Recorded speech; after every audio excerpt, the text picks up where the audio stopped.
Sa isang maliit na baryo sa tabi ng kagubatan ay may isang binatang nagngangalang Marco. Moreno, hindi katangkaran, pero matipuno at edad 25. Kilala siya sa pagiging mabait sapagkat napakamatulungin niya, lalo na sa mga matatanda sa kanilang baryo. Ito kasi ang nakasanayan niya sa mga magulang niya na sina Mang Arthur at Aling Mineta. Bago yun parehong mamatay dahil sa isang aksidente. Sa kasamaang palad ay ilan lang ang mga magulang niya sa kasamang namatay matapos mahulog ang isang pampasaherong bus habang binabaybay ang kalsada na kilala sa tawag na Bitukang Manok.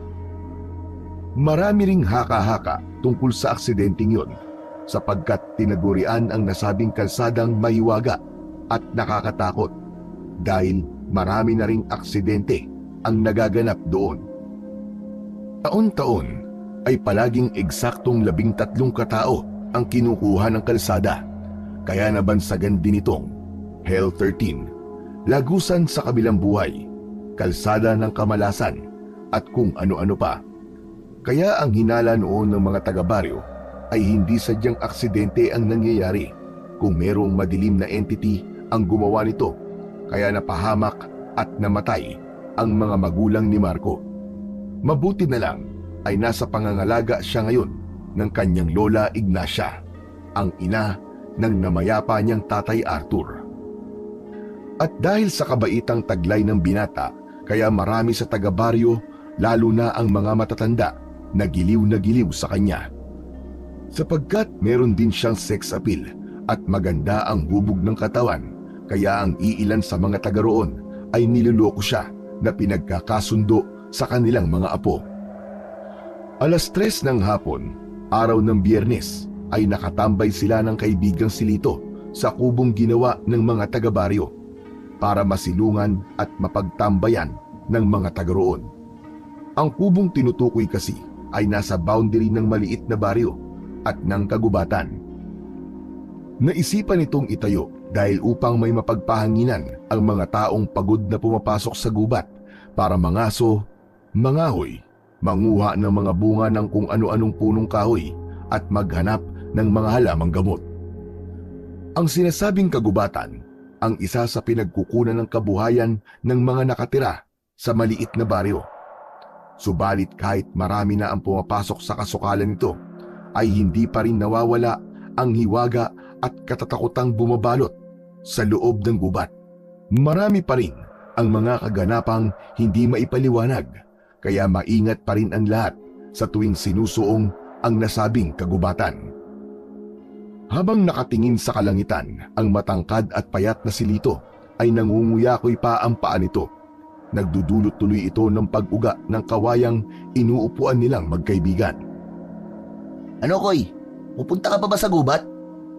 Parang uulan kasi, oh. Tingnan mo yung langit. Napatingin din muna roon si Marco at sinuring maigi kung tama ang sinasabi ng matalik niyang kaibigan. Madalas kasing magdahilan si Lito sa tuwing pupunta sila sa gubat. Natatakot kasi ito sa mga kwento-kwento ng mga kalugar nila. Bago pa umulan, nakabalik na tayo rito. Hindi naman tayo magpupunta sa masukal na parte ng gubat eh. Doon lang tayo sa bungad kasi doon maraming tuyong kahoy. Paano kung umulan nga bigla? Sus, natatakot ka na naman ba? At dinadahilan mo pa ang pagkulimlim ng langit? Lito, hanggang 5:00 lang naman tayo at hindi na magpapaabot ng kagat ng dilim. Kailangan ko rin kasi makauwi sa bahay dahil medyo masama ang pakiramdam ni Lola ngayon eh. Yun naman pala eh. Masama ang pakiramdam ni Lola Ignacia eh. Bakit pa tayo mangangahoy? Para nga may pera tayo. Kasi naman tumunga nga tayo maghapon. Hindi naman tayo makakapulot ng 200 pesos, di ba? O ano, ayaw mo ba? Naudlot panandalian sa pagsasalita si Marco sapagkat mula sa hindi kalayuan ay sabay nilang nakita ang pagguhit ng kidlat sa madilim na bahagi ng kalangitan. Sinundan ito ng mahinang tunog ng kulog. O ayan na, umuulan na sa kabundukan. Baka mamaya, biglang rumagasa pa yung tubig sa ilog eh. Ikaw nga, wag ka nga OA, Lito. Wala namang ilog sa bungad ng gubat eh. Ano ka? Meron kaya? Stapa yun, hindi ilog. At hindi raragasa ang tubig doon galing sa bundok. Paano mo naman nasabi? Dahil nasa kabilang ibayo pa yung malaking ilog, sa bulubunduking parte na ng gubat.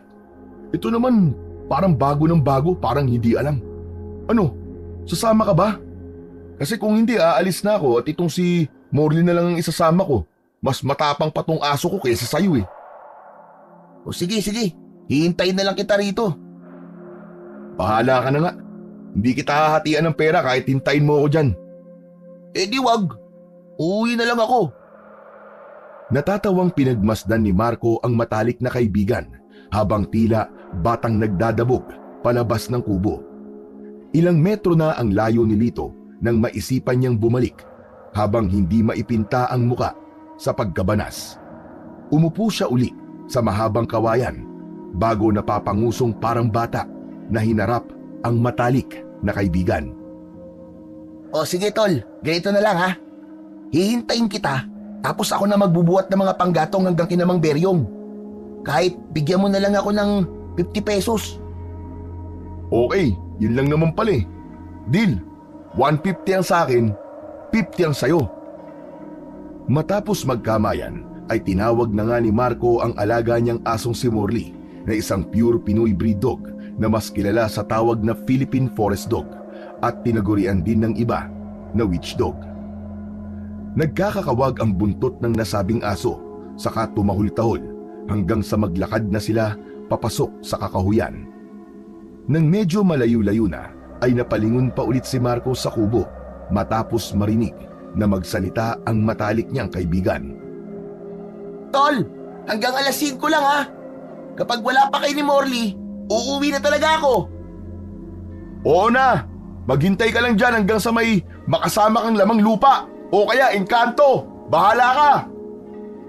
Pagkatapos niyang sabihin yon, ay tumakbo na siya hanggang sa mawala na sa paningin niya ang kubo at si Lito. Naaaliw naman siyang sinundan ng alagang aso hanggang sa tuluyan na silang makapasok sa loob ng gubat. Habang naglalakad papunta sa malapit na sapa, ay tumingin-tingin na rin sa kapaligiran ang binata nang madadampot na tuyong sanga ng puno. Ang mga pangilan-ngilan niyang nakikita ay kaagad niyang nilalagay sa sakong hatak-hatak niya. Malaking tulong din si Morley sapagkat dumadampot din ito ng mga tuyong sanga ng puno. Minsan nga lang ay napapangiti na lang si Marco dahil kahit mga bato at tuyong dahon ay ibinibigay sa kanya ng alagang aso. Sa tuwing makakasalubong siya ng ilang mga taga-baryong kakilala ay napapayukod ang binata habang bumabati ng magandang hapon. At mabilis na sumapit ang oras. 4:30 na ng hapon. Pagkakita niya sa sapa ay patakbo siyang lumapit dito na sinundan din naman kagad ni Morley. "Bilisan mo, Morley! Bilis! Tara, bilis!" Habang bitbit sa balikat ang sakong may nangangalahati ng tuyong kahoy, ay dali-dali siyang tumawid sa sapa. Hinanap niya rin kagad ang isa pang kubo na ginawa rin ng mga taga-baryo para maging silungan ng sinumang mapapadpad doon. Nang nasa maliit na kubo na, ay inilapag niya pansamantala ang sako at isinandal sa haligi ng kubo. Saglit siyang naupo sa mismong pintuan habang naglilibot ng tingin kung meron bang mga tuyong kahoy na maaari niya madampot at gawing panggatong na ibibenta kay Mang Beryo. "Orly, maghanap ka na muna ng mga panggatong. Dalhin mo sa akin dito ha. Magpapahangin lang ako saglit. Sige na." Pagtahol ng aso ay tumakbo kagad to malapit sa sapa at naghanap nga ng mga tuyong kahoy. Si Marco naman ay saglit na tumingin sa itaas sapagkat medyo makulimlim ang paligid. Medyo mapuno sa lugar na yon pero nakikita pa rin naman ang kalangitan. Anak nang, mukhang tama nga si Lito ah. Mukhang uulan nga. Hindi pa man siya natatapos sa pagsasalita ay nakarinig na siya ng malakas na kulog na para bang merong dumadagungdong sa kalangitan.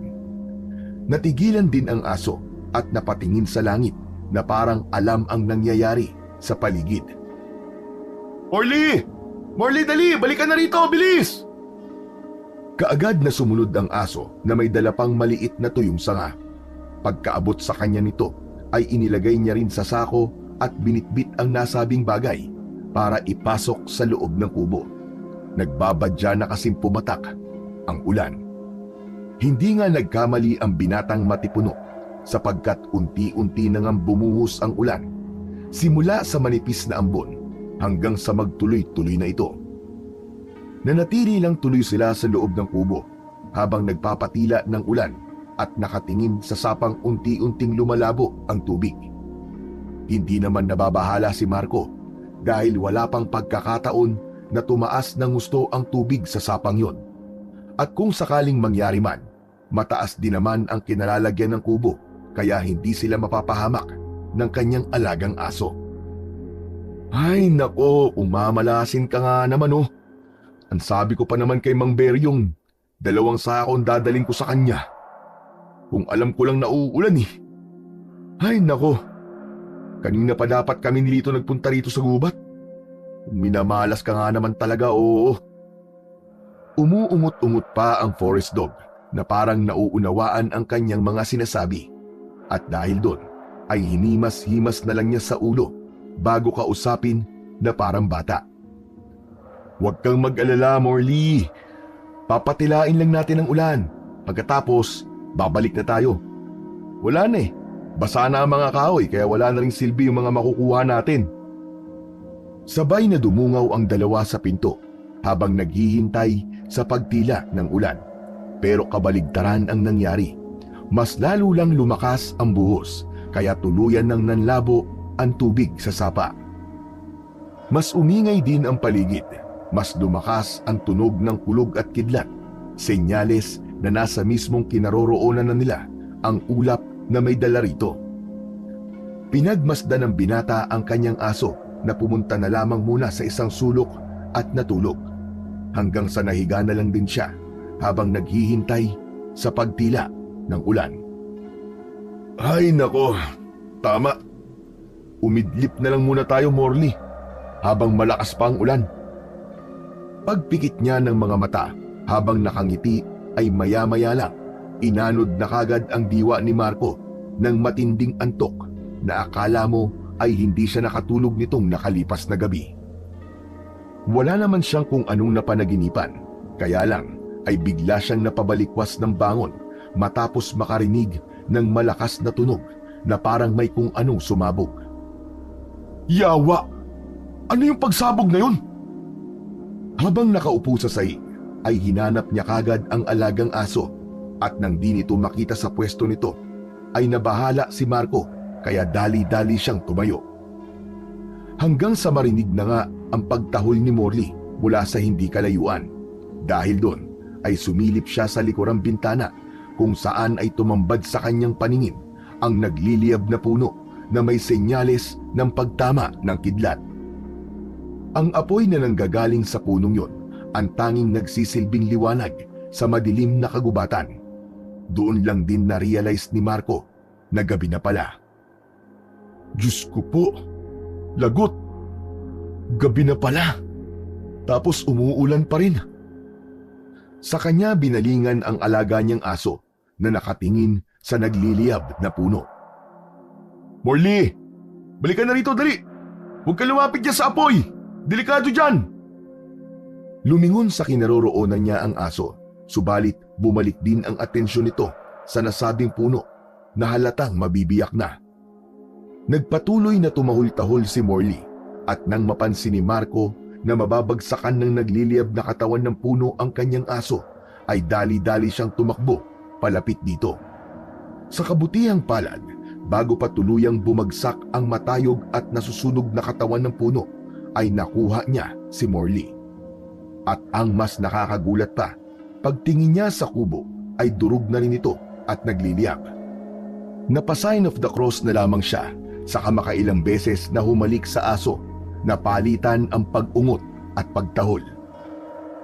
Anak nang, mabuti pala lumabas ako ng kubo, Morley. Hindi pala ako nagligtas sa'yo. Ikaw pala nagligtas sa akin. Mahina na ang ulan, pero sapat naman yon upang maapula ang apoy ng nagliliyab na puno at kubo. Kaya bago pa tuluyang magdilim, ay umalis na sila roon. Kahit abot tuhod na ang agos ng sapa, ay nakipagsapalaran na si Marco na tumawid kaysa maipit sa kadiliman ng gubat na hindi niya alam kung ano ang maaari nilang sapitin ng alaga niyang aso. Nang makatawid na sila, ay inilapag na niya pansamantala ang aso na biglang napatingin sa gawit ng kubo. "Morley, tara na! Wala na yung mga panggatong natin! Nagliliyab na yun! Tara na, bilis!" Naudlot na siya sa pagsasalita sapagkat bigla na lang tumakbo sa sapa ang kanyang aso, malapit mismo sa nasusunog na kubo at punong nakadagan dito. "Morley naman eh! Anak ng... pasaway mo ngayon ha!" Wala siyang pagpipilian kundi habulin at kunin ang aso. Lumusong pa to mismo sa sapa na mabuti na lamang ay nakuha niya rin kaagad bago pa tuluyang anurin. Nang makaahon na sila pareho ay galit niyang minasdan ang alagang hayop na biglang nanahimik na lang na parang isang bata. "Bad dog! Bad dog, Morley ha! Ikaw ha! Huwag mo nang gagawin ulit yun ha! Paano na lang kung anurin ka ng malakas ng agos ng sapa?" Tumigil din siya kagad nang makita ang nakakaawang mukha ni Morley. Napabuntong hininga na lang siya, saka naglakad palayo bago pa tuluyang maapula ang apoy at kainin ulit ng kadiliman ang buong lugar. Tumila na ang ulan nang makabalik si Marco sa kubong boundary ng gubat at maliit na baryo. Mag-aalas 8 na rin ng gabi, kaya hindi na niya ini-expect na naroroon pa ang matalik na kaibigan. Subalit nagkamali siya ng akala dahil naroon pa rin si Lito at matyagang naghihintay kasama ang tiyuhin niyang si Leroy. May pagkamayabang ang lalaking ito sapagkat maraming kababaihan ang nagkakagusto.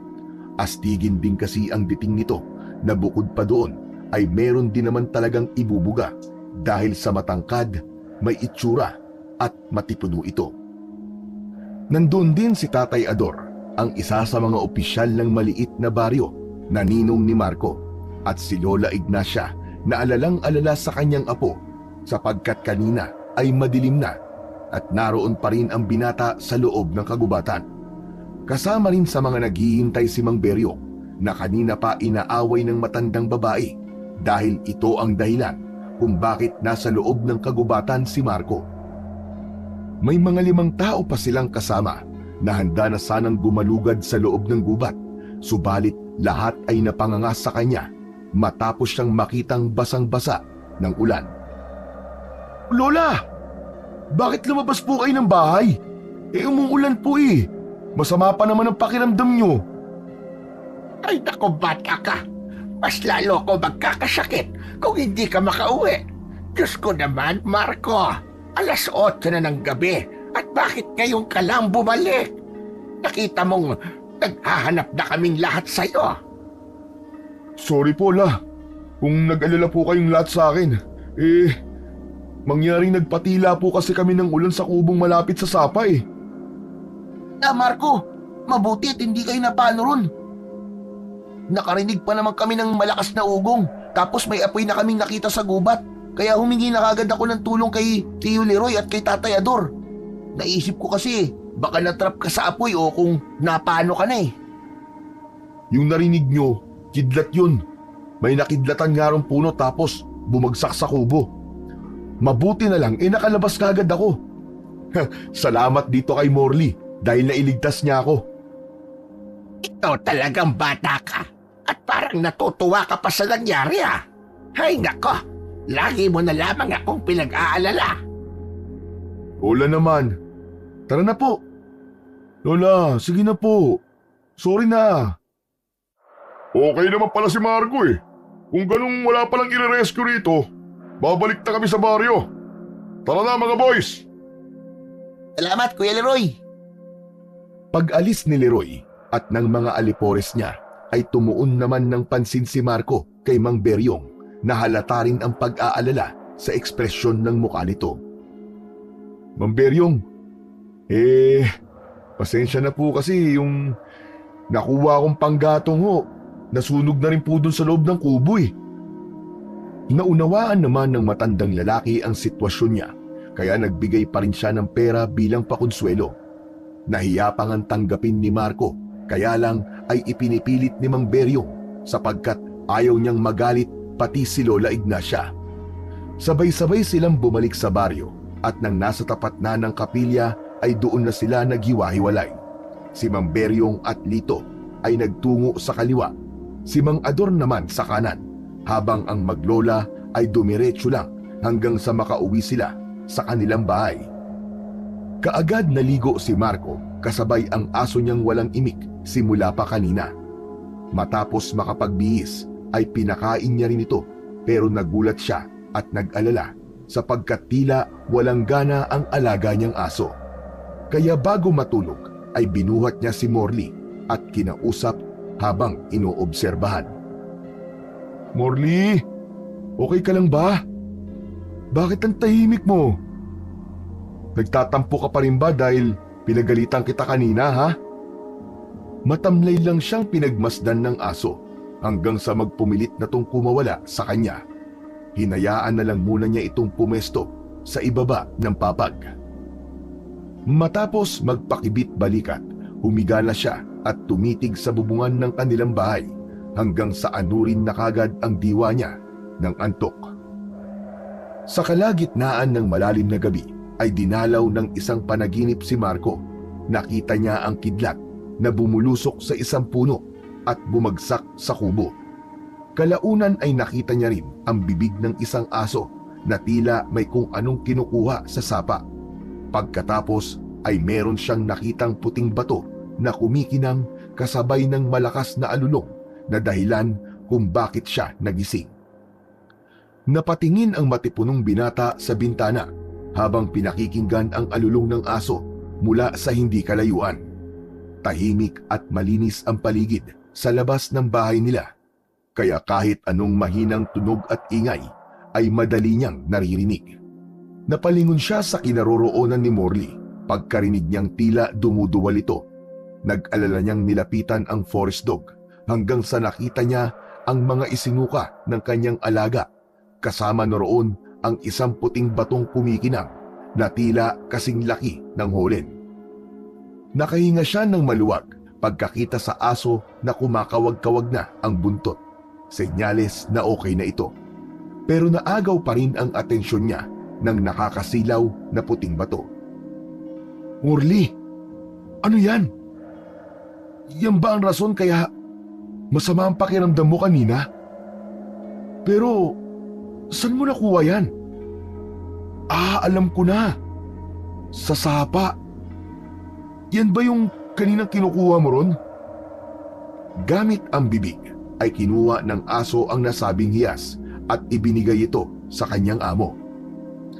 Hindi pa man nahahawakan ni Marco ang nasabing makinang na puting bato, ay nakarinig na naman siya ng alulong ng aso mula sa labas ng bahay.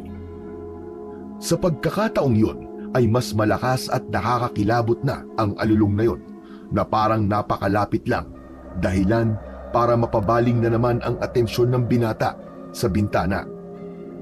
"Aknang, ano ba yung aso na yun?" Naudlot na naman siya sa pagsasalita sapagkat binundol siya ni Morley sa pamamagitan ng bibig. Pakiwari niya ay parang gusto ng aso na kunin niya ang makinang na bato. Nang ilapat ni Marco ang kanyang kamay ay kaagad na iniluwa ni Morley ang hiyas. Nang mahulog yun sa kanyang palad ay ganun na lamang ang pagkagulat niya sapagkat tila ba may kung ano at samot-saring alaala ang bumulusok sa kanyang utak. May nakita siyang tao na may malaking katawan pero malabo ang mukha nito. Merong binubuhat na malaking troso ang nasabing lalaki na walang kahirap-hirap nitong inihagis sa kung saan. Kasunod noon ay nakakita rin siya ng mga maliliit na nilalang mula sa kagubatan, pero tanging mapupula at nanlilisik na mga mata lang ang naaaninag niya. Sumalakay ang mga ito, kaya napapikit siya hanggang sa naramdaman niyang para siyang nahulog sa malalim na bangin. Pagdilat ng mga mata niya ay naabutan na lang niya ang sarili na napapalibutan ng iba't ibang hugis ng nilalang na parang anino lang. Lahat ng mga yon ay nanlilisik ang mga mata na handa siyang salakayin at lamunin ng buhay. Dala ng matinding takot ay ihahagis niya sana ang nasabing hiyas, kaya lang ay nakarinig naman siya ng malumanay na tinig mula sa kung saan. Bigla ring nawala ang mga nakakatakot na nilalang na nakapalibot sa kanya. Lumiwanag at gumaan ang pakiramdam niya sa kapaligiran hanggang sa isang kumikinang na magandang babae ang lumitaw sa kanyang harapan.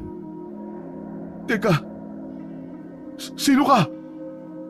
Ipagpaumanhin mo, Ginoo, pero hindi maaaring bigkasin ng mortal ang aking pangalan dahil ikakapahamak mo ito.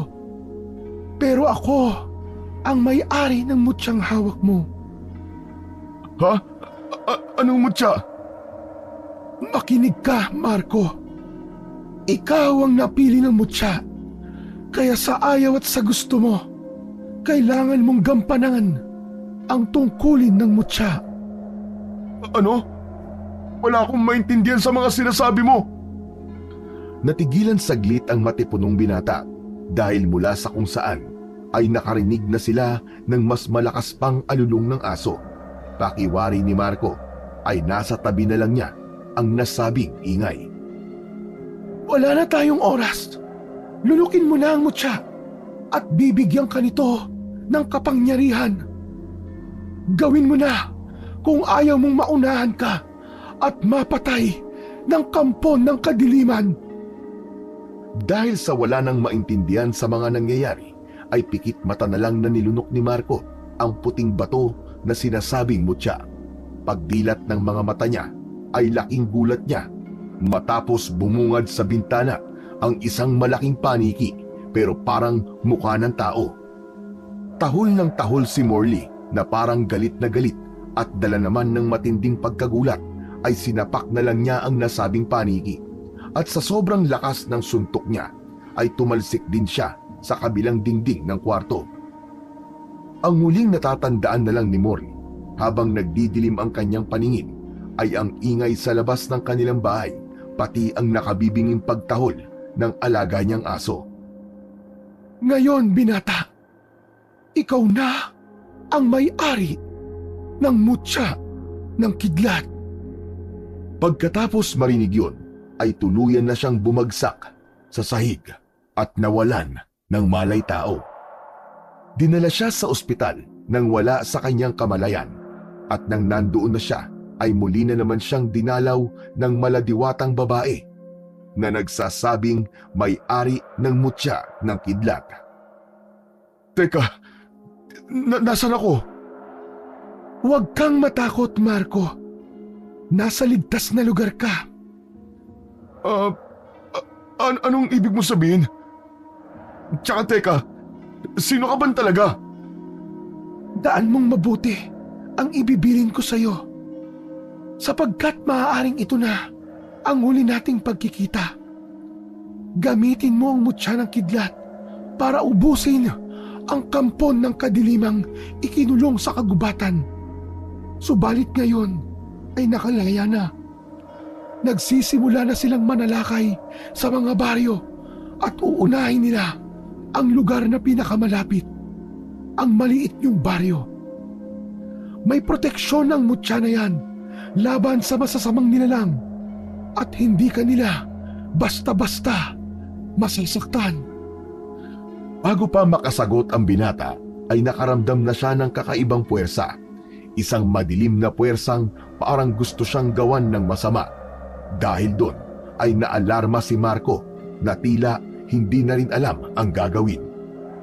Binata, kailangan mo nang gumising bago pa may mangyaring masama sa'yo at makuha ang mutya ng kidlat. Hindi pa pwedeng mapasakamay ito ng mga nilalang ng kagubatan. Gumising ka na, binata! Gumising ka na! Sa isang kisap mata ay biglang nagising na nga si Marco. Napatingin siya kagad sa pinto ng kinaroroonan niyang silid dahil tumunog to ng mahina na parang merong pumasok. Pagkatapos nun ay marahan niyang iginala ang tingin hanggang sa tumambad sa kanyang paningin si Lito na nakatanghod ang ulo sa bandang hita ng tinutulugan niyang higaan. Iaangat niya sana ang kaliwang kamay niya, kaya lang ay natigilan siya matapos niyang mapansin na may benda yon at may kumukonektang dextrose. Napakunot ang noo niya at inalala ang mga nangyari. Ginising niya si Lito dahil wala siyang maalala at nanakit ang kanyang ulo dahil sa sobrang pag-iisip. Lito! Lito! Ano ba nangyari? Nasaan tayo? Uy! Marco! Gising ka na pala? Hindi na siya nasagot ng matalik na kaibigan sapagkat bigla na lang tumakbo palabas ng silid. Narinig pa niya ang boses nito na tila natataranta sa pagsigaw. Nurse! Nurse! Gising na ang kaibigan ko! Nurse! Nurse? Aba, kung ganun, nasa ospital ako. Paano ako napunta rito?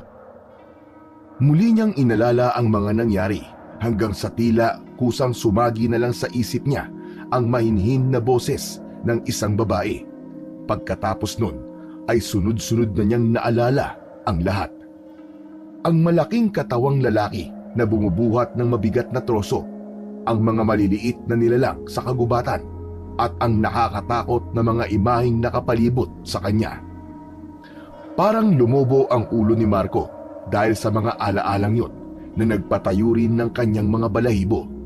Subalit mas lalo siyang nahintakutan nang maalala ang malapaniking nilalang sa bintana ng kanilang bahay na sa pagkagulat niya ay nasapak niya at pareho silang tumalsik. Oo nga pala. Pagkasapak ko dun sa mukhang paniki, tumalsik ako sa dingding ng kwarto ko. Tapos, natigilan na naman siya habang pinagmamasdan niya ang kanyang kamao na ginamit niya upang suntukin ang malapaniking nilalang. Naalala rin niya kasi bigla ang kinahiratnan ng halimaw matapos niya itong sapakin ng direkta sa muka. Hala, nagawa ko ba talaga yun? Totoo bang nangyari yun? Natigilan muna siya sa pag-iisip ng tungkol sa bagay na yun dahil nagdatingan na ang mga nurses kasama si Lito at si Lola Ignacia. Ang dating Diyos, mabutit nagising ka na, apo ko. Makailang beses siyang niyakap ng matandang babae habang nagsa-sign of the cross. Si Lito naman, nasa gilid lang nila ay hindi pa rin maipinta ang saya matapos makita ang matalik na kaibigang gising na. Tumigil muna si Lola Ignacia sapagkat kinailangan suriin ng mga nurse ang binata para malaman ang kanyang lagay. At nang matapos na ay saka sila nag-usap na maglola kasama pa rin ang matalik niyang kaibigan. Doon niya na napag-alaman na 3 araw na pala siyang tulog at nang tanungin siya ng dalawa kung ano ba talaga ang nangyari ay hindi naman masabi ni Marco ang totoong naganap. Hindi niya pa rin kasi sigurado kung totoo nga ba talaga ang lahat ng yon o halusinasyon lang niya. Isa pa ay naisip rin niya na baka mapagtawanan pa ni Lola Ignacia at Lito kung sasabihin niyang lumunok siya ng puting bato at para bang nagkaroon ng kakaibang kapangyarihan. Ngayon, binata, ikaw na ang may-ari ng mutya ng kidlat. Napasalita na lang siya sa isip habang pakunwaring nakikinig sa kwento ng kanyang lola at ni Lito. Ano to? Pambihira. Para na akong si Darna. Oh, bakit ka tumatawang mag-isa dyan? Side effect na ba yan ng 3 araw na tulog mo? Ha? Hindi. Ikaw talaga, pasaway ka talaga, Lito. Siya nga pala, Lola. Kumusta na po si Morley? Napapakain po ba siya na maayos? Oo, apo. Kapag nandito kami ni Lito, si Beryong o di kaya si Adora nagpapakain doon sa aso mo. Saka, hindi yun magugutom. Dahil yung mga nasa baryo laging nagdadala ng mga pagkain doon sa bahay. Oo, tol. Mas mahal pa nga nila yung aso kaysa sa akin eh. Natigil na sila sa usapan matapos dumating ang doktor na magsusuri kay Marco. Meron lang tong sinabi at pag-alis ay laking tuwa nilang tatlo dahil sa maganda ang ibinalita ng doktor. Ay, salamat naman sa Diyos dahil walang nakitang malubhang sakit sa iyo, Apo. Bukas ay makakauwi na tayo. Kaya nga Marco, nakakamiss na rin ng baryo pati yung mga tao ron. Saka namimiss ko na rin kumain ng may lasa. Dito kasi mga walang lasa ang pagkain eh. Parang hindi nila nilalagyan ng asin. Swail kang bata ka. Hindi naman kasi para sa iyo pagkain na yon, tapos kinakain mo. Para sa may sakit ang mga pagkain dito, kaya walang lasa ang karamihan. Ulo, grabe naman sa akin si Lola. Nagtawanan silang tatlo at pagkatapos nun ay tumayo na ang maliit na matandang babae mula sa pagkakaupo sa upuan. Lito, pakibantayan mo muna ang matalik mong kaibigan dito ha. Aayusin ko lang muna mga dapat ayusin para makalabas na tayo dito. Tapos uuwi muna ako sa bahay at bukas ng umaga ako babalik. Sige po Lola Ignacia. Lola, mag-iingat ka po ha. Pag-alis ng matandang babae ay marami pang napag-usapan ang magkaibigan patungkol sa kagubatang nasa tabi ng kanilang maliit na baryo. Muli nilang napagkwentuhan ang mga katatakutan at kababalaghang bumabalot sa nasabing kagubatan hanggang sa mauwi ang usapan nung araw na ginabi si Marco roon. Ito Marco curious lang talaga ako eh. Bakit kasi hinintay mo pang maggabi bago ka bumalik dun sa kubo kung saan ako naghihintay? Dapat nung nakita mong umulan na, iniwan mo na rin yung mga kahoy tapos naligo na lang kayo sa ulan ni Morley. Ano kasi, nakaidlip kasi talaga ako sa kubo ron malapit sa sapa tapos nagising ako sa kidlat. Alam mo, kitang-kita ko talaga yung puno na umaapoy na natumba tapos tumama ron sa kubo. Mabuti nga nakalabas kagad ako dahil kung hindi, baka wala na, finish na. Kwento na lang talaga ako ngayon. Pero alam mo tol, naalala ko lang, kwento ng lolo ko noon kapag may nakidlatang puno. Ibig sabihin, may kayamanang mababaon doon sa nasunog na puno. Alam ni Tio Leroy yun. Oo nga no, anak ng teteng. Kaya pala kinabukasan nung na ospital ka, nagpunta kagad sila sa gubat nung umaga pa lang. O ano, may napalaba sila. Tsaka, totoo ba yung tungkol doon? Baka naman kwentong matatanda lang din yun. Biglang natigilan si Marco sa pagsasalita sapagkat meron siyang naramdamang kakaiba sa kanilang paligid. Hindi niya rin maintindihan ang sarili pero parang kusa na lang lumawak at lumakas ang kanyang pandama. Hanggang sa mapatingin siya sa nakabukas na pinto ng kanilang silid at inabangan ang dadaan doon. Nang makita niya ang isang magandang babae ay may tila ba merong sumagi sa kanyang isipan kaya napatanong na naman siya sa sarili. Mukha niya yung kumikinang na babae. Yung may-ari ng mutya. Nagkatitigan sila ng mata sa mata hanggang sa tila ba bumigat na lang ang kanyang pakiramdam. Parang nag-init ang kanyang katawan na gusto niyang masuka at maluha. Mabuti na lang ay bigla siyang tinapik ni Lito na nagtataka habang salitan siyang pinagmamasdan at ang kinaroroonan ng pintuan. Teka, sinong tinitingnan mo sa pintuan, huy? Huy! Ha? Wala. Tol, maiba tayo ng usapan. Hindi ko na kasi masyadong maalala eh. Pero ano bang nangyari bakit ako napunta rito sa ospital? Ito naman ikaw nga yung tinatanong namin kanina pa ni Lola Ignacia eh. Tapos ngayon, ako naman ang tatanungin mo. Naisawisyo ka na ba talaga ha? Parang lutang ka pa rin kasi. Ang totoo tol, wala kasi talaga akong maalala eh. Sabi nga ng lola mo, nagising siya kasi taol ng taol si Morley. Tapos yun, pag akit niya sa kwarto mo, nagulat na lang siya nakaandusay ka na sa sahig tapos sira yung dingding pati na yung grills ng bintana ng kwarto mo. Nahulog daw.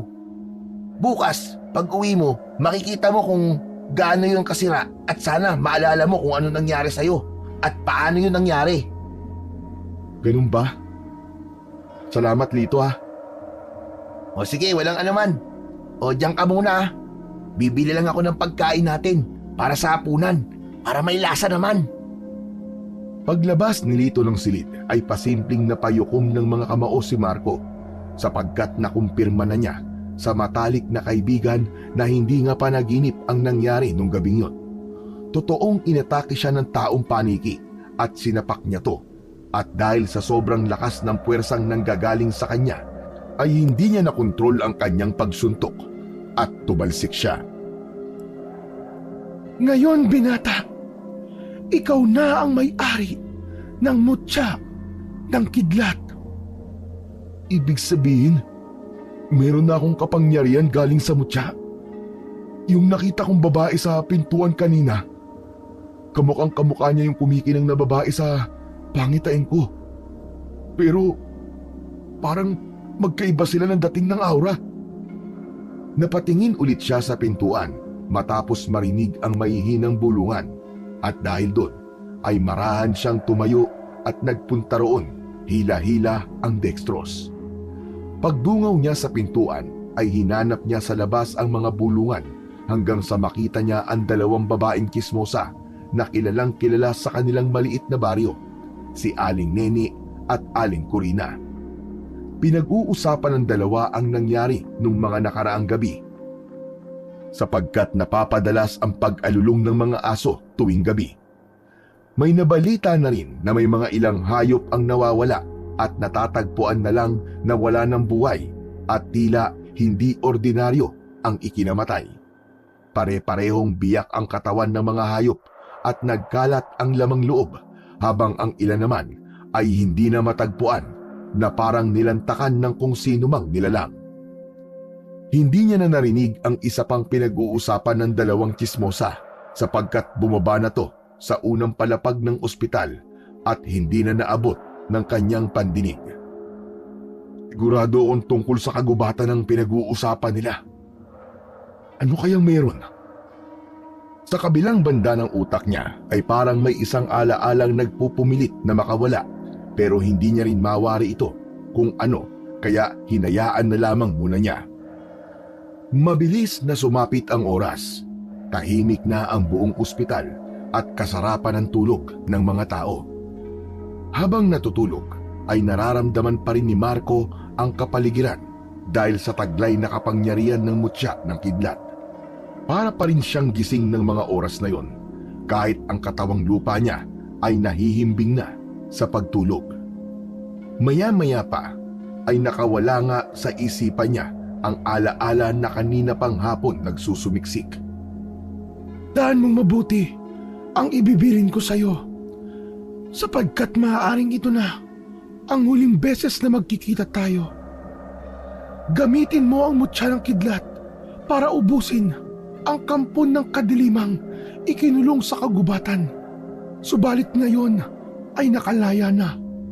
Nagsisimula na silang manalakay sa mga baryo at uunahin nila ang lugar na pinakamalapit, ang maliit niyong baryo.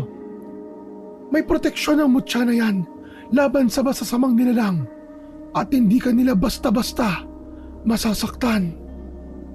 Matapos maalala ang tungkol sa bagay na yon, ay kusa na lang dumilat ang mga mata niya at nakiramdam sa kapaligiran. Pinagmasdan niya lang si Lito na mahimbing na natutulog sa mahabang sopa at pagkatapos ay sa kanya ibinaling ang tingin sa pintong nakalak. Nararamdaman niya kasing may puwersang papalapit doon kaya inunahan na niya. Bago pa mabuksan ng kung sino mang nasa labas ang pinto ay siya na ang gumawa nito. Ganun na lamang ang gulat ng magandang babaeng morena nang bumukas ang pinto at tumambad sa paningin niya si Marco. Sino ka? Anong ginagawa mo rito? Huwag ka magtatangkang magsinungaling. Ako si Lynette. Hindi ka maniniwala pero nagkita na tayo sa pangitain mo. Nang sabihin yon na magandang dalaga ay nakahinga ng maluwag si Marco sapagkat tama ang naiisip niya na ang babaeng nagniningning at ang kaharap niya ngayon ay iisa. Hindi rin naman maitatanggi sapagkat magkamuka talaga sila. Kung ganun, Ikaw yung nagbigay sa akin ng mutya ng kidlat? Oo, tama ka. Pero wag na muna natin pag-usapan yan sa ngayon. Dahil nanganganib ang mga tao sa baryo. Kailangan natin pumunta sa gubat para puksain na kagad ang mga nakalayang aswang na ikinulong ng mga diwata ng kagubatan. Dahil na rin sa labis na siya at pagkabigla, kahit walang maintindihan sa mga nangyayari, ay sumama na lang din si Marco. Kahit sa totoo lang din, ay nag-aalangan pa rin siya. Teka, paano ang kaibigan ko? Huwag ka mag-alala dahil ligtas siya sa lugar na ito. Ang dapat mong unahin ay ang mga taga-baryo sapagkat malapit sila sa kagubatan. Maaaring sa mga oras na to ay nagsisimula na silang manalakay. At kapag di mo sila napigil, siguradong hindi lang ang maliit na baryo ang sasalakayin ng mga aswang, kundi ang buong probinsya na. Biglang naalala ng matipunong binata ang narinig kaninang tsismisan ni na Aling Nena at Aling Corina, kaya nabahala na rin talaga siya at sumunod na lamang sa sinasabi ng babaeng maganda. Teka lang, si Lola Ignacia at Morley, pati ang mga taga-baryo. Mamaya ka na magtanong. Tara na, wala na tayong oras. Pagkatango niya ay wala na nga silang inaksayang oras. Nakalabas sila ng hindi namamalayan ng mga staff ng ospital. At habang nasa biyahe sakay ng tricycle papunta sa nasabing gubat, ay maraming gustong itanong si Marco sa katabing dalaga, pero hindi niya rin alam sa sarili kung bakit hindi siya makapagsalita. Napabulong tuloy ulit siya sa kanyang sarili habang patuloy na nag-oobserba sa madilim na kapaligiran. Hanep pa. Sumasakay na pala ng tricycle ang mga diwata. Siguro, naubusan na siya ng kapangyarihan nung binigay niya sa akin ang mutya ng kidlat. Teka, malalim yata ang iniisip mo, binata. Medyo. Nagtataka lang kasi ako, parang naalala kong sinabi mo dun sa pangitain ko na maaaring huling pagkikita na natin yung oras na yun. Nagbabago talaga mga bagay-bagay na itinakda. Kaya maghanda ka dahil pagdating natin sa kagubatan, siguradong mararamdaman ng lahat ng presensya mo dahil sa kapangyarihan ng mutyang bumabalot sa'yo. Hindi ko rin alam, pero pakiramdam ko naman handa na ako. Mabuti kung ganon. Isang malapad na ngiti ang iginawad ng magandang dalaga, pero iba ang naging dating nito para sa matipunong binata. Hindi niya matukoy sapagkat hindi niya pa ganoon kabisado ang kapangyarihan ng mutya. Pero nakukutuban niya rin, talagang merong ipinapahiwatig sa kanya ang puting hiyas. Para makampante siya, ay pinagkiskis na lang niya ang mga palad habang nakatingin sa madilim na daang pinapaliwanag lang ng ilaw ng sinasakyan nilang tricycle. Ayos ka lang ba? Parang nababalisa ka, Marco. Hindi ko rin alam Pero pakiramdam ko, parang merong mali Parang may hindi magandang mangyayari sa atin. Natigilan na siya sa pagsasalita nang hawakan ng magandang dalaga ang kanyang mga kamay. Pero tinanggal din yon sapagkat pakiramdam niya uminit ng gusto ang kanyang palad. Doon niya na nga napagtanto ang mali at kakaibang pakiramdam hanggang sa meron na naman siyang naalalang isang mahalagang bagay. Paumanhin, pero hindi maaaring bigkasin ng mortal ang aking pangalan dahil ikapapahamak mo ito. Pero ako ang may-ari ng mutyang hawak mo. Tila nagpantig ang kanyang tenga matapos yung maalala, kaya kaagad niyang nilingon ang magandang dalaga at lakas loob na nagsalita. Hindi ikaw ang diwatang may-ari ng mutya. Pero bago pa niya matapos ang sinasabi, ay mahigpit na siyang hinawakan sa leeg ng babaeng unti-unting nag-iba ng anyo. Pero dahil meron na siyang kapangyarihan galing sa mutya, kaya malakas niyang natapik ang kamay ni Lynette. Nabali ito at lumagutok ng gusto, kaya napahiyaw ang dalaga. Hiyaw na katono ng isang dyablo. Kahit mabilis ang pag-andar ng tricycle, ay walang pakialam si Marco. Tumalon siya palabas dito at nagpagulong-gulong sa madilim na kalsada. Nakabangon din siya kagad at pinagmasdan ang tricycle na biglang huminto at nagpatay ng ilaw. Mas lalong dumilim ang kapaligiran, kaya kinabahan ang binata habang patuloy na nakikiramdam sa kanyang paligid. Ako na ang may-ari ng mutya. Ako na ang may-ari ng mutya. Huwag ka matakot, Marco. Bibigyan ka ng mutya ng kapangyarihan. Pumikit siya at nag-concentrate habang sa unti-unti niyang naririnig ang mga bagay sa paligid na para batong nakikita niya. Mula sa kanyang likuran ay biglang sumalakay ang lalaking kaninang nagmamaneho ng tricycle na isa rin palang aswang. Inakala ng lalaking yon na nakapikit lamang siya pero nagkamali ito. Hindi inakala ng Ginoo ang pangyayari.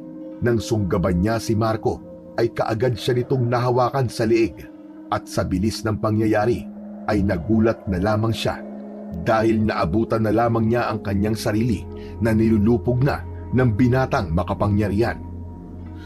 Makinig ka, Lynette! Kapag hindi ka nagpakita, papatayin ko tong kasamaan mo! Dudurugin ko ang ulo nito! Katulad dun taong paniki na sumalakay sa bahay noong nakaraang gabi! Sige! Subukan mo ako! Isang malakas at nakakatakot na huni ng kung anong nilalang ang sumagot sa matipunong binata. At mula sa hindi kalayuan ay nakita niya ang paglipad ng tricycle papunta sa kanyang kinaroroonan. Ginawa niyang panangga ang hawak na aswang upang doon tumama ang tricycle na inihagis sa kanya. Tumalsik at nagpagulong-gulong si Marco na humintulang matapos tumama sa isang puno na nasa gilid ng kalsada. Mahilo-hilo siyang tumayo at napahawak sa kanyang noo matapos maramdamang merong tumatagas na dugo doon. Nagkulay pula kasi ang paningin niya pero ganun na lang din ang gulat niya sapagkat sa pangalawang paghawak niya sa sugat sa noo ay magaling na kagad ito. Ayos ah! Gumaling kagad ang sugat ko! Hanep! Para ako si Wolverine ah! Ngumiti siya at muling pinakiramdaman ang madilim na kapaligiran.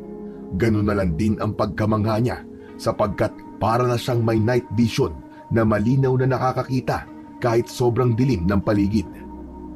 Natanaw niya ang lalaking aswang na nasa gitna ng kalsada.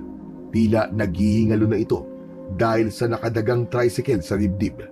Lumapit siya rito at walang kahirap-hirap na binuhat ang mabigat na nakadagan dito, dahilan para makahinga na to ng maluwag. Bakit ako pinapupunta ni Lynette sa gubat, ha? Bakit niya ako isinama ron? Patayin mo na ako. Hindi ako magsasalita. Kahit na ano pang sabihin mo. Anak ng diablong buwang, oo. Ang tapang mo pa. Eh kung ibagsak ko kaya tong tricycle na to sa'yo. Huwag kang tanga. Iniwan ka na nga niya dito eh. Sa tingin mo, may pakialam siya sa'yo kung mabuhay ka pa o hindi? May aswang palang bobo. Umangin na lang ng malakas ang aswang at pagkatapos ay gumapang to pero tinapakan niya ng pagkadiin-diin sa magkabilang hita kaya mas lalo tong napaungol sa sobrang sakit. Nang masiguro ni Marco na hindi na makakalakad pa ang aswang ay sa kanya tinanggal ang pagkakatapak dito. Kinuha niya ang ilang piraso ng bakal sa tricycle at sa kanya pinalupot sa katawan ng lalaking aswang at dinala pauwi sa kanilang bahay. Pagdating sa tapat ng bahay nila ay narinig niya kagad ang pagtahol ni Morley habang kumakawag-kawag pa ang buntot nito. Sinundan naman yun ng alulong ng iilang aso mula sa hindi kalayuan, kaya kaagad niyang pinagana ang kanyang mga pandama upang tukuyin kung merong aswang na gumagala sa kanilang baryo. Nakahinga siya ng maluwag nang masigurong walang aswang pero nabaling ang atensyon niya sa lalaking bitbit dahil bigla tong tumawa ng mahina. Hoy, diablong buwang! Ano nakakatawa, ha? Sa mga susunod na araw, wala nang matitira sa inyong baryo. Lalapitan kayong lahat ng mga kalahi ko at mababawi namin ang lugar na ito. Pati ang mga kalapit baryo, sasakupin namin. Manahimik ka nga. Dami mong alam. Tinakpan niya ang bibig ng lalaking aswang at nagpatuloy sa pagpasok sa loob ng bahay. Laking gulat naman ni Lola Ignacia sa kanyang nakita sapagkat sa kalagitnaan ng hating gabi ay naroon ang kanyang apo na ibang-iba ang aura. Nagbago kasing bigla ang pisikal na anyo ni Marco na parang mas tumikas at mas naging lalaking lalaki. Apo, ikaw ba talaga yan? Abay, anong nangyari sa'yo? Bakit ang dami mo mantya ng dugo? Aba, teka, sino yan? Pahabaging Diyos, anong klaseng nilalang yan? Pinakalma muna ng binata ang kanyang lola bago nito ikinuwento ang lahat-lahat ng pangyayari.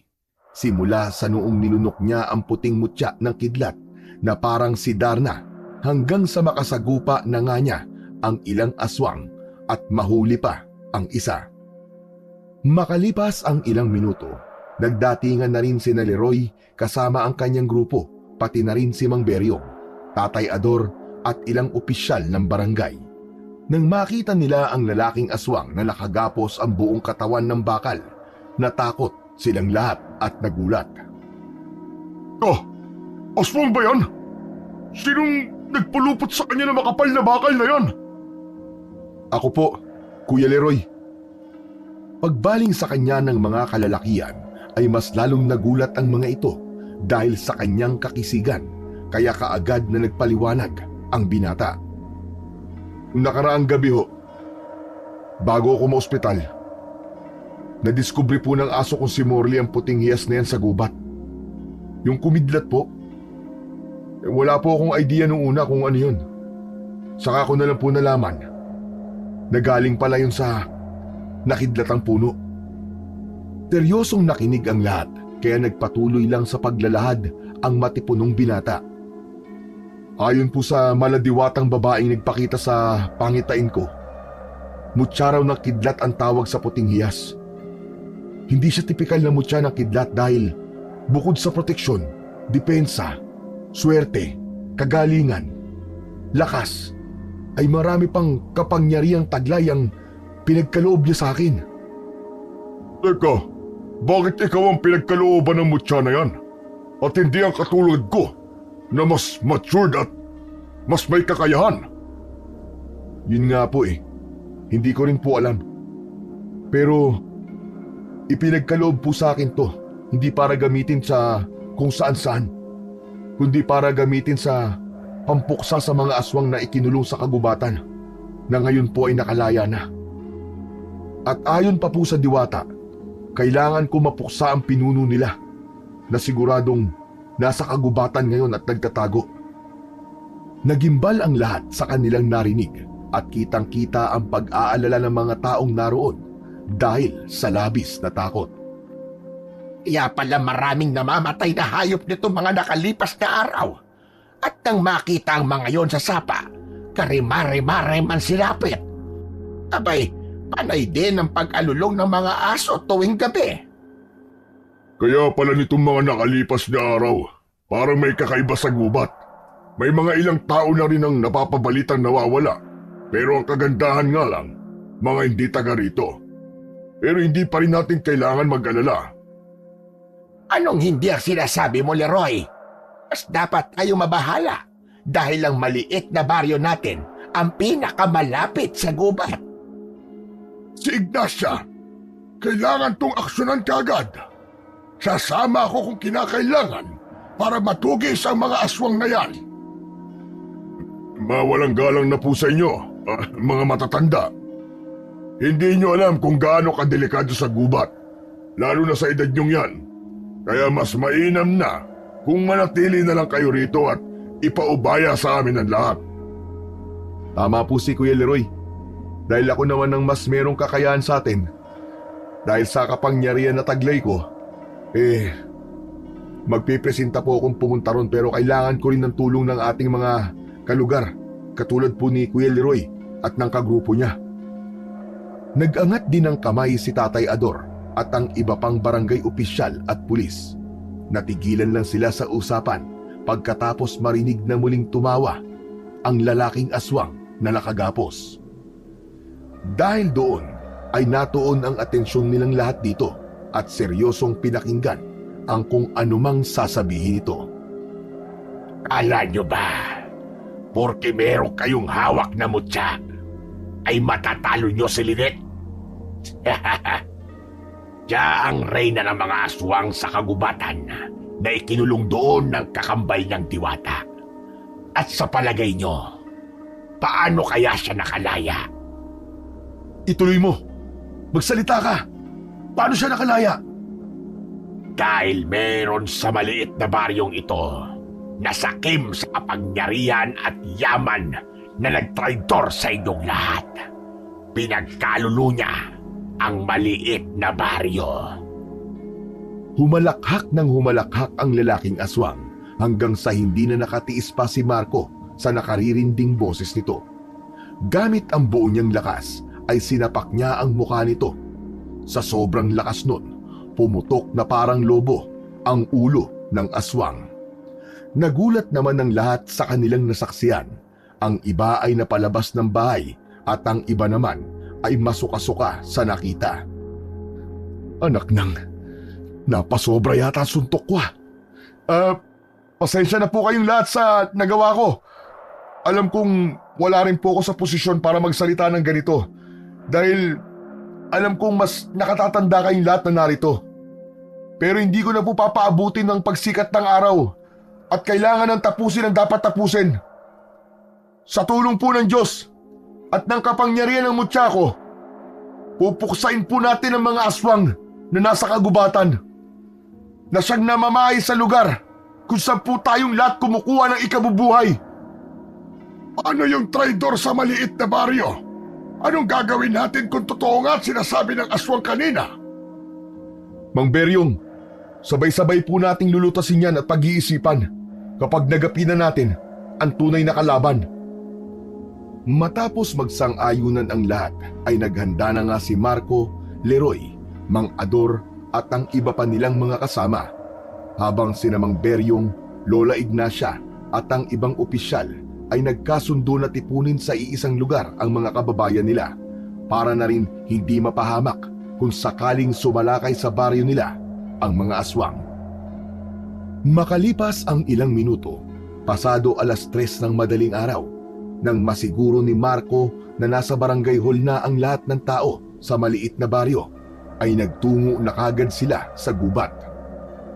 Sa kubo na sila nag-ayos ng mga gamit dahil merong alam kahit papano si Mang Ador at Leroy, kaya nakapagdala silang lahat ng mga mabisang pamuksa sa aswang. Handa na po ba ang lahat? Pagkatango ng bawat isa ay sinuong na nga nila ng sabay-sabay ang kagubatan. Malayo pa lang sa sapa ay ramdam na ni Marco ang kakaibang puwersang bumabalot sa gubat. Hindi ganito ang pakiramdam niya nung huling nanggaling dito, kaya ngayon ay nasisiguro niyang nababalot na nga ang kagubatan ng kadiliman. Seryoso ang lahat habang siya naman ay iniisip kung sino nga ba ang taong nagtaksil at nagpalaya sa mga nakakulong na aswang sa gitna ng kagubatan. Makapangyarihang mutya, bigyan mo ko ng pahiwatig upang malaman ko kung sino sa mga taga-baryo namin ang nagpalaya sa mga aswang. Tulungan mo ko, makapangyarihang mutya. Eksaktong pagkabulong nun ni Marco ay nakarinig siya ng sigaw mula sa hindi kalayuan.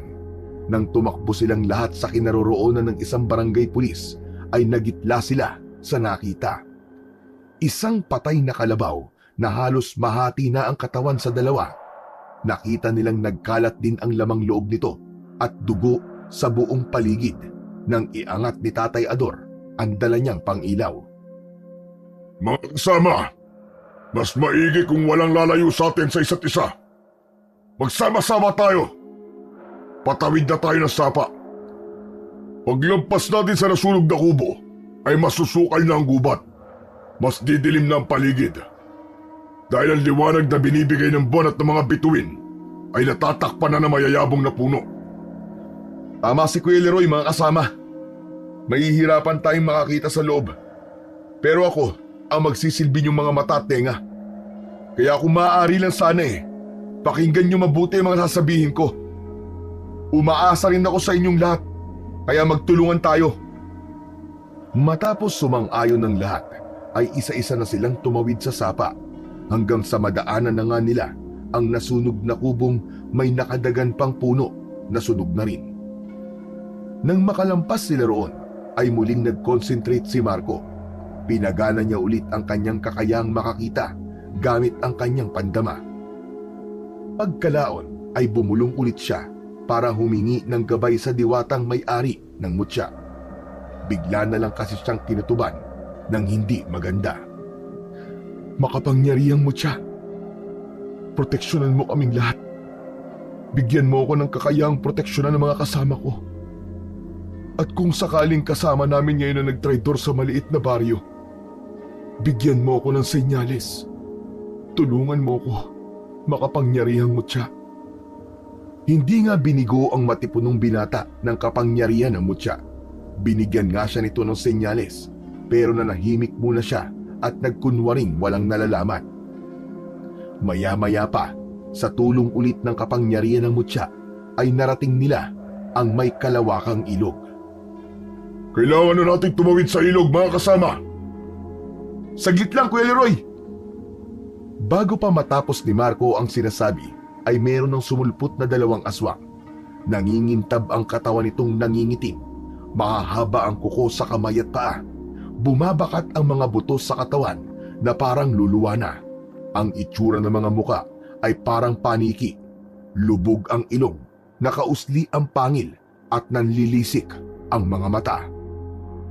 Ilabas niyo na mga panlaban sa aswang at pumesto kayo sa ligtas na lugar! Kitang-kita ni Marco kung paano gamitin ng makisig na si Leroy ang patalim nitong sinasabi niyang may bendisyon mula sa simbahan. Ito ang unang pagkakataon niyang makita ang sandatang yon, sapagkat naririnig niya lang yon sa matalik na kaibigan. Ayon pa kay Lito, araw-araw daw pinapabendisyonan ng tiyo Leroy niya ang sandata na yon para mas maging epektibo kung sakaling mangyari ang ganito pagkakataon. Lagi kasing pinapasok ng Ginoo ang masukal na gubat, kaya kinakailangan lagi rin siyang handa. Mga tarantado kayong mga aswang kayo! Ba't pa kayo nagbalik sa lugar na ito? Mga hinayupa! Humiyaw muna ng husto ang aswang na naparuhan ni Leroy bago ito nahulog sa ilog. Pagkatapos nun, ay nakapag-focus na si Marco sa isa pang aswang. Ano, Marco? Ang bagal mo naman dyan. Para kang yun lalampanan pa kong pamangkin eh. Bago pa matapos ng Ginoo ang pagsasalita, dumaan na sa harapan niya ang aswang na sinuntok ng malakas ng binatang inaasar niyang lampa. Pagtama ng katawan ng aswang sa batuhang bahagi ng ilog, ay nagkalasog-lasog ang katawan nito na parang pakwan na nahulog sa mataas na bilding. Pasensya na, Kuya Leroy ah. Natagalan ako eh. Saka ka na magpasensya. May mga paparating pa eh. Maganda tayo lahat! Hindi pa tayo makakatawid sa ilog! Ay higit na 6 na aswang pang dumating, pero naging handa naman ang lahat sa pakikipagsagupa. Habang nakikipaglaban ng tapatan sina Leroy, Tatay Ador at ang iba pa, ay mas lalong lumalakas ang senyales na nabibigay ng mutya kay Marco hanggang sa tuluyan niyang nakumpirma kung sino ang traidor.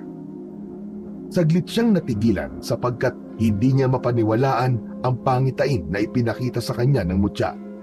Para tuloy siyang nahiya at nawala sa focus, kaya hindi niya namalayan ang dalawang aswang na magkasabay na sumunggab sa kanya. Sabay-sabay silang nahulog sa malalim na bahagi ng ilog, at dahil sa mas madilim at nasa tubig, kaya nahirapan ding makapag-concentrate ang binata, lalo na at ang isa ay nakapasan sa kanya habang ang isa naman ay nakakapit sa kanyang paanan. Pilit siyang inilulubog ng dalawa para maubusan sila pare-pareho ng hininga. Mas mabigat din ang pakiramdam dahil doble ang paghahabol ng hininga niya, pero hindi pa rin siya nagpatalo sapagkat alam niya sa kanyang sarili na malakas ang taglay niyang mutya. Nang mahawakan niya sa braso ang isang aswang na nakapasan sa kanya, ay piniga niya ito gamit ang buong lakas. pumutok ang braso ng aswang kaya napahiyaw ito ng dahil sa sakit. Pagkatapos nun ay sa kanya to kinapitan sa leeg at buong lakas din niyang pinisilyon na parang pumipisil lang siya ng kalamansi. Sinundan niya ng pagsipa ng maraming ulit ang aswang na nakakapit naman sa kanyang paa. Nang makabitaw ito sa kanya, ay agad-agad niya itong nilapitan at hinawakan sa leeg hanggang sa maputol niya ang ulo nito. Maya-maya pa ay umahon siya sa ilog, hawak na ang dalawang ulo ng aswang na walang buhay. Hinagis niya sa iilan pang aswang na naroon na natakot na tuloy sumugod, lalo na at nakitang lahat sila ay merong mabisang sandata panlaban sa mga aswang. Ilabas nyo si Lynette! Ilabas nyo ang pinuno nyo! Ano? Magsisugod kayong mga inayupak kayong mga aswang kayo! Uubusin ko kayong lahat hanggang walang matira sa inyo kung hindi kayo aalis sa kagubatang ito! Ang gubat na to ay pagmamayari ng mga taga-maliit na baryo! Amin ang gubat na ito! O ano?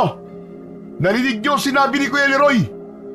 Kaya ilabas niyo na ang pinuno niyo dahil wala naman siyang pakialam kahit mamatay kayong lahat. Kapag isinuko niyo sa amin, pagbibigyan namin kayo mabuhay. Pero kung hindi kayo tatalima, mamamatay kayong lahat bago sumikat ang araw.